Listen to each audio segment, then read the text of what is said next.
Hey guys, welcome to the shop. So today's video is going to be all on indicator stands. It's not necessarily a super beginner friendly topic because these are things that I personally overlooked getting started.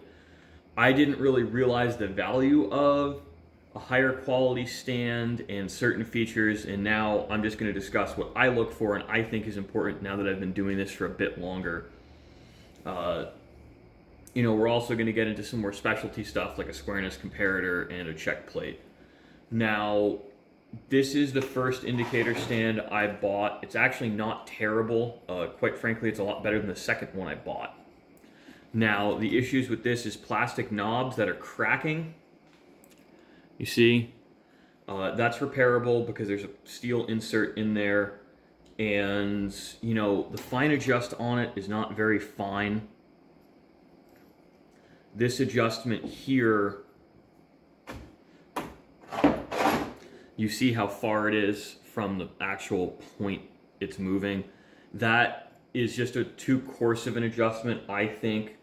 The other option is, and I mean, sometimes I do it, it's just that fine adjust gets in the way of the indicator when you have it on the short end, like so. So it's almost easier to deal with the really crummy adjustment and just live with it, frankly. This works well if you're using like a thousandths or even a half thousandths of an inch indicator with a decent amount of travel, because it's just hard to set. But what you also do is you can really overcome this spring easily. Some of my indicators don't work as reliably with this particular stand as my Noga base, which is, in my opinion, the gold standard. Just because there's so much spring pressure in them. Like, this doesn't play well with my Starrett. It works fine with dial test indicators. Now, this is absolutely, don't buy one of these. It lives on the bench as a reminder of what not to buy, because you think the flexible arms, oh, it's universal. I don't have any fine adjust with this at all, and it's just not very repeatable, and it's just flaccid, even when it's locked all the way where you think you want it, it just doesn't stay. Any vibration. These suck. I'm sure there's a higher end one that works well. The actual magnet's quite good. It's a perfectly strong magnet. I think I could probably make one that might be a fun project to replace this guy or this arm with something useful. This would actually work well if you're using flood coolant. I think it would be fine for that because that's not a very sensitive application, and the ease of adjustment on this is, in that application, the ease of adjustment on this is fine, and the downsides of not being very rigid, see, aren't as much of a problem. So is it ideal? No. Does it work?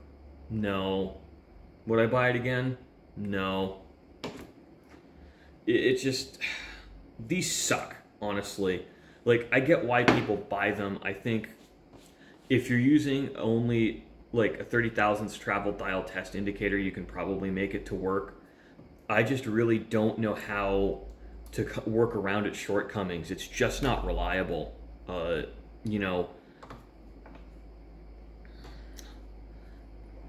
It doesn't have a good way of setting a location.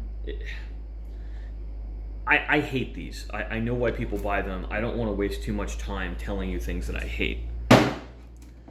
Now, for indicator stands, I think this is my best bang for the buck. It's a good long arm. It's sufficiently rigid, and the fine adjust is in a good location. Now, what's cool about this too, you can move it in a lot of different axes. Like, this spins, so I can be swiveling all over the place.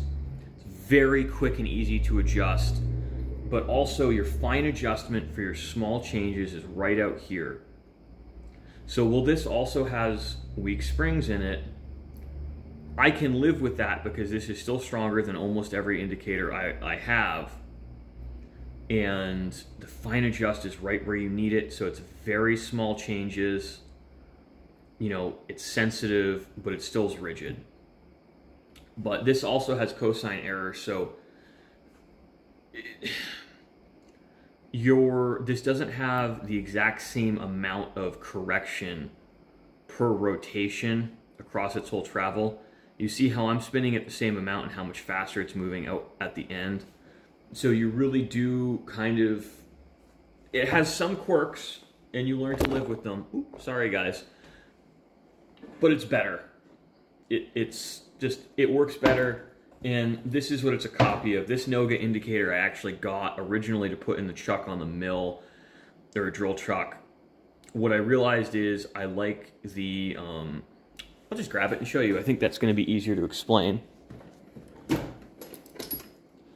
I like this style better on the mill for most work because I just don't have to take anything out of the chuck. I don't have to swap tools.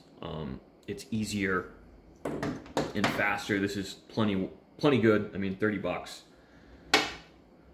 Some anytime tools works great, but these Noga indicators, like, this is rigid. I can overcome the magnet before I move it. These are really night and day, even compared to the clones. They're much heavier built, and your fine adjust is really fine. Like, if I have to do work with a 10,000ths of an inch indicator, this is the one I grab, because I really just don't have a better indicator stand, quite frankly, all around work. The only downside to this is it's a little shorter than my other one, which is why I don't use it all the time, because it's a little bit trickier to set up. But, you know, it's just, it's a lot better quality. Everything on it is metal. There's no plastic parts. It's just super, you set it and it stays. You don't have to think about it. You don't have to worry about it. But this arm is also $80 or $90 now after inflation, plus a base, where the clone, this guy, which is frankly adequate, it's done everything I've asked it. These are like 40 or 50 bucks. So you got to ask yourself, is it worth doubling the price, more than doubling the price, once you buy a separate mag base for it? I think the answer for me is probably not, but if I knew how good these were before I bought one, I don't think I ever would have bought the Noga, to be quite frank. They're good enough. They do everything I ask. Now, I'm also going to show you some other indicator stands. These are mostly for surface plate and inspection use, not general purpose machine use. This one obviously clamps onto the mill. I think I've used it in some videos. It works. It's adequate. You know, it's not as highly polished as the Noga, or I can't even remember the brand this is cloned of. But, you know, it's pretty close. I think it's better quality than the other clone I've shown you, but it's not up to the real brand name ones. But for my shop use, it's adequate. Where I think the weaknesses of this is if I just drop it hard, it's going to break. But, you know, don't drop your tools, guys. Be gentle with them. The precision stuff is delicate. Now, this is a specialty tool. This particular thing is called a squareness comparator for use on a surface plate. I've demonstrated it in a past video, and I will probably demonstrate and explain it again. But this is a single-purpose tool. This is exclusively for checking perpendicularity. Essentially, when you have a part, you sweep them in front of the gauge on that radius, and you set 0, and you spin the part around, and you see how far off square you are. Or you set it against a known master. There's a few different ways to do it, but this is just a specialty, you know, one purpose tool. You don't need one. You can use a surface gauge. A surface gauge can absolutely be used as an indicator stand. You know, there's just a lot of different ways to do stuff. I like these because it makes my life easier to check squareness. I think squareness is really important.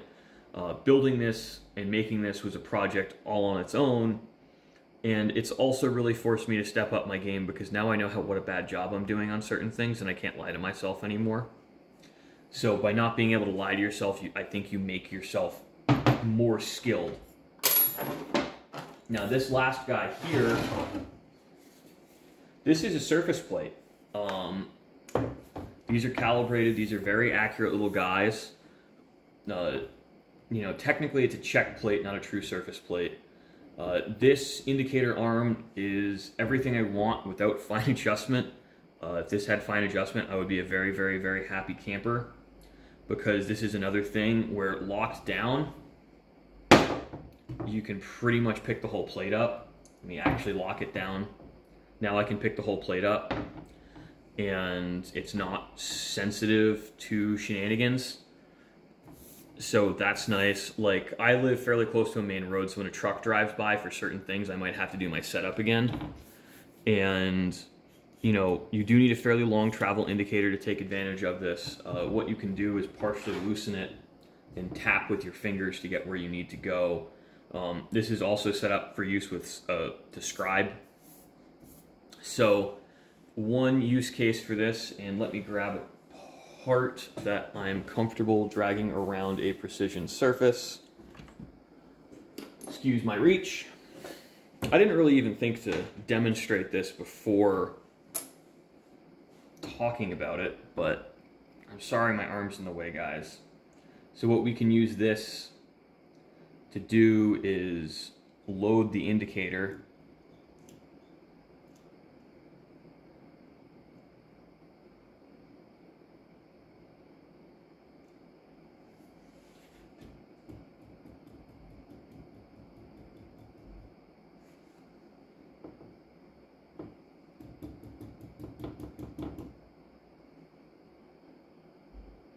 See, we've set 0. Let me drop the camera down, actually. Be easier for you to see.